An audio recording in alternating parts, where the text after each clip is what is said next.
All right. I know we've had a very short coffee break, but we do want to complete the work, and we're going to have our final session for this weekend when we'll hear about the regulation of the medical profession. This is an issue which has repeatedly come up in questions and comments from the members, and therefore I think it's appropriate and timely that we deal with it today, and we're very fortunate to have Professor Gerard to address the Assembly on the topic. Thank you very much.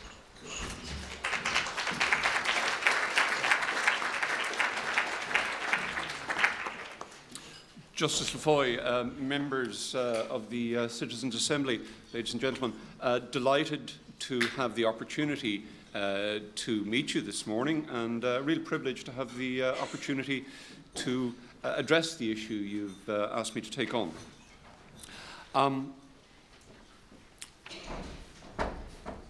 Let me do some introductions initially, and my disclaimers, I suppose.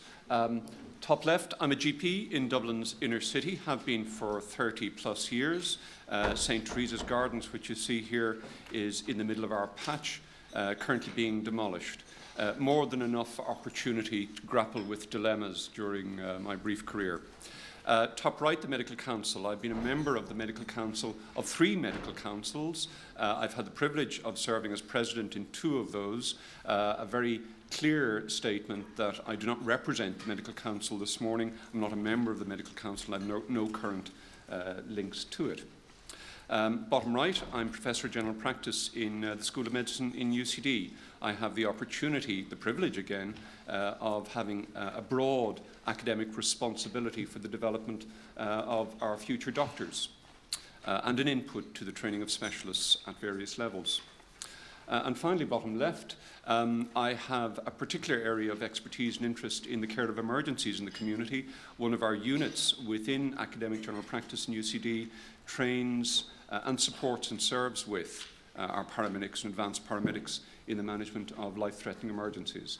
So each of those perspectives, I suppose, influences me little and forms the presentation to give.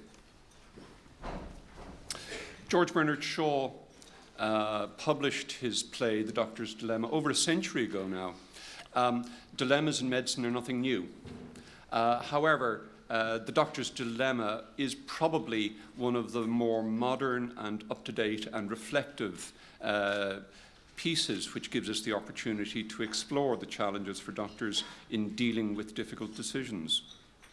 The moral dilemmas that it outlined were those of scarce resources and the impact of private medicine on those who couldn't afford it. Those are current themes, and they remain as relevant to us today as they were over 100 years ago. However, we've moved on, and the struggle with the day-to-day dilemmas that doctors face are part of what I want to introduce to you this morning, together perhaps with a framework for how we support doctors in grappling with the internal and external conflicts that can arise in these sorts of situations. And they range from the very personal, the conversation between 2 people in a consulting room or in a ward or in a bedroom or in a corridor outside a patient's bedroom. Don't tell him the news. It'll be bad for him. It will kill him. What does a doctor do in that situation? A dilemma. Tough choices. And they range from the importance of rationing to the system, if you like, down to the individual and the wishes they have to have the consistent pink tablets always available to them on a month-to-month basis so that they're recognizable and easy to take. Whereas at a high level, perhaps the cost of that medicine is cheaper from month to month depending on which manufacturer produces it. Lots of uncomfortable issues, end-of-life issues and reproductive medicine issues which you're grappling with during your assembly. Do not resuscitate orders, for instance, a good example of the very stark choices that sometimes have to be made at end of life. We offer different frameworks in different situations, and individual doctors and groups of doctors may have their own approaches towards the issues to be grappled with in such situations as I've outlined, and the many others that can occur. But perhaps 4 broad themes which we ask students, doctors, and colleagues, and ourselves to explore in such difficult situations. What does the law say about this issue? What guidance is available in relation to this issue from the professional or ethics body which is responsible for my discipline? What's the current scientific evidence on this subject?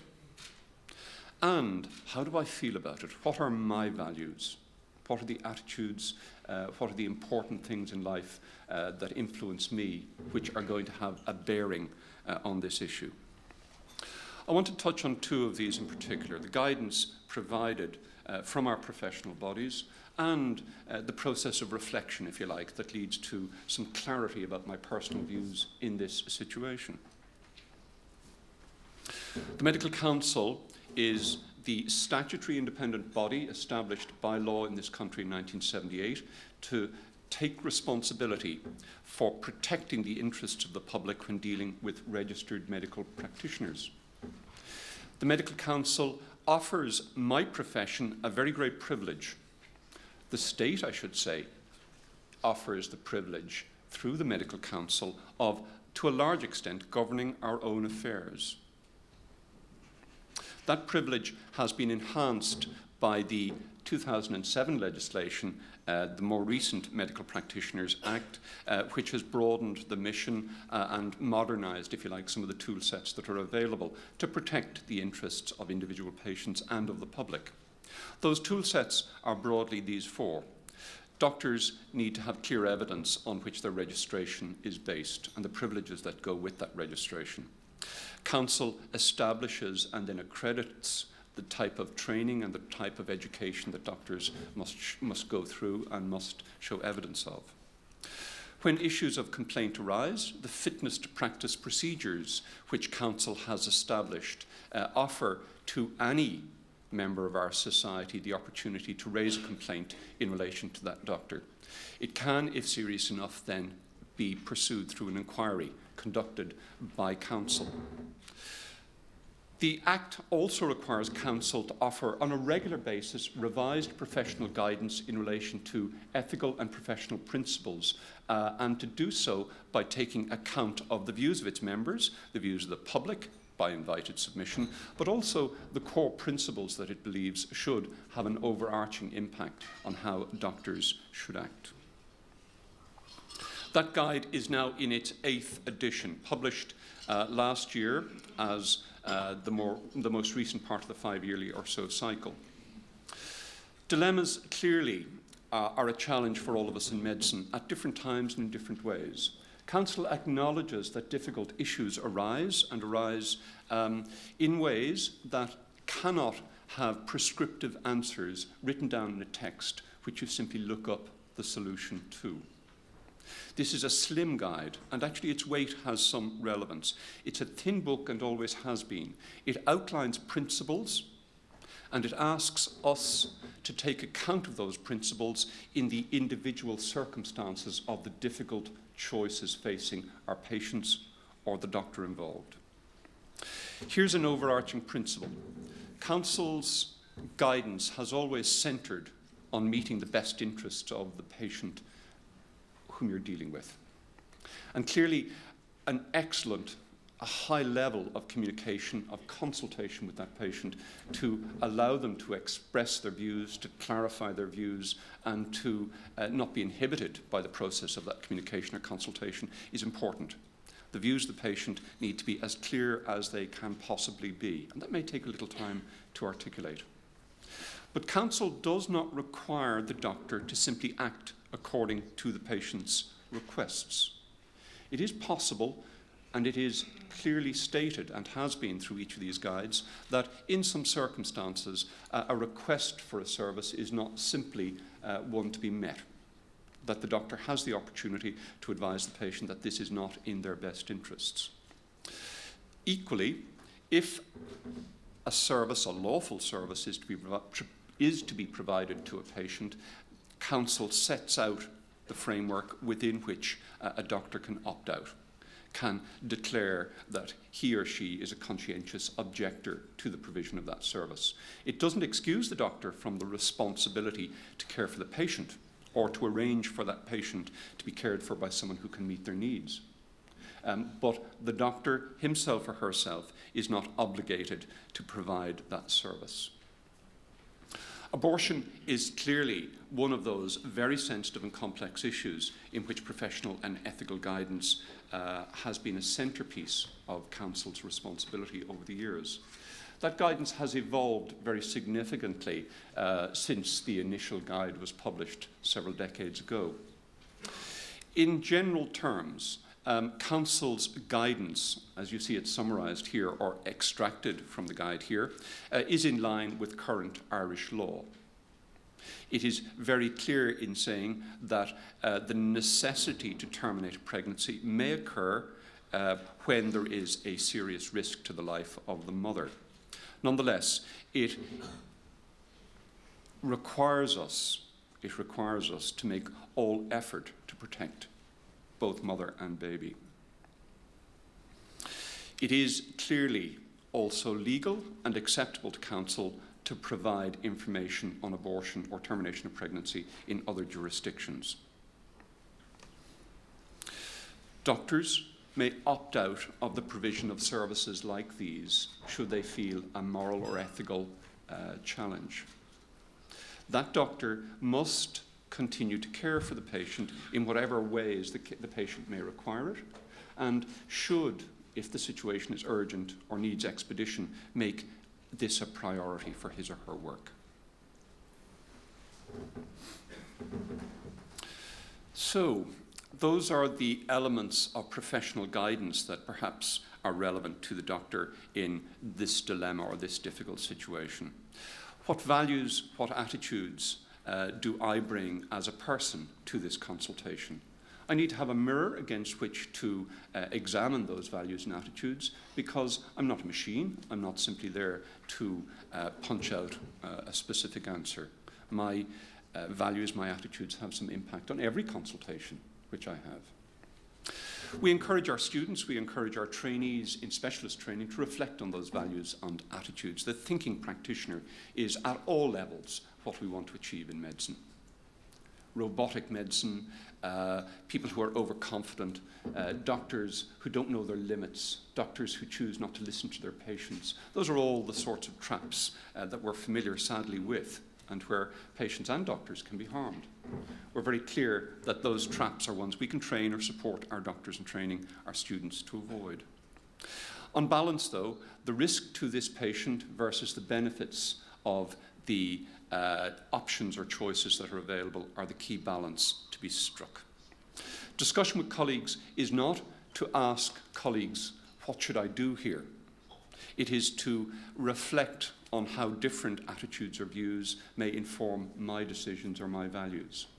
We encourage that form of reflection, and in many ways, different disciplines within medicine have structures within which that sort of support or advice or reflection can be obtained. It isn't about the individual patient in that situation, it's about how other views and attitudes and values might inform mine. Can conflicts occur between the Medical Council's guidance and that available in the law? Can internal conflicts occur between a doctor's values and attitudes and, again, that guidance and the law? Of course they can.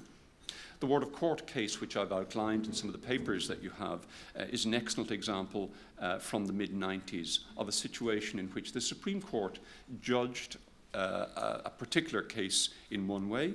Council chose to publish a statement that was at odds with the Supreme Court judgment. That historical example certainly is one of the more prominent ones. This is a current example. The Assisted Capacity Decision-Making Act, currently awaiting an action by the ministers who are responsible for it, introduces a very important and very useful set of judicial or legislative tools, I should say. It defines capacity and allows all of us to prepare for those situations in the future where our capacity to make difficult decisions may be reduced. We can set out how we wish to have our care delivered in the future. Here's a problem, though.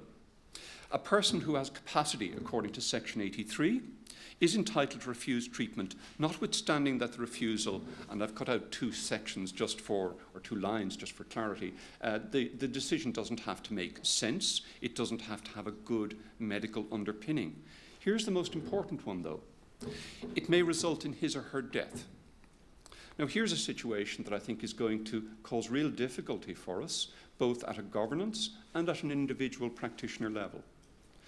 The apparent impact of this legislation is that a doctor, a nurse, a healthcare professional should stand aside, should respect a written statement by the patient that they don't wish to have care offered to them, when they have taken an action that will result in their death. Am I expected to stand to one side in that situation where overdose or potentially a hanging or some other form of self-harm has occurred? The Medical Council's guidance in the 2016 ethics guide remains that I should act in the patient's best interests and not follow their expressed intentions, that I should act to save their life, and I should do so immediately. These two pieces of governance might certainly appear to be at odds. Give us an example, perhaps, of how clear issues in the future will have to emerge from well-intentioned governance guidance coming from two different agencies, which may, in a particular case, cause difficulty. In summary, then, a framework by which doctors are encouraged to explore the challenges in any difficult situation.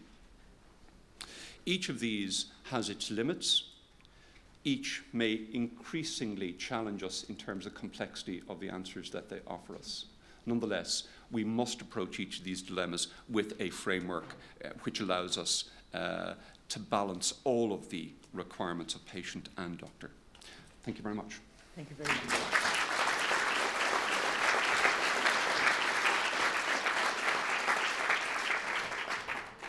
Now, we're moving into our roundtable discussion, which will be in private.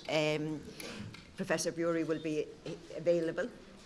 And then at 12:30, we're running a little bit, yeah, but 12:35. At 12:35, we'll resume the public session for the questions and answer session. Thank you very much.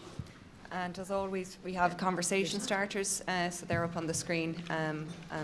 Thanks. Yeah.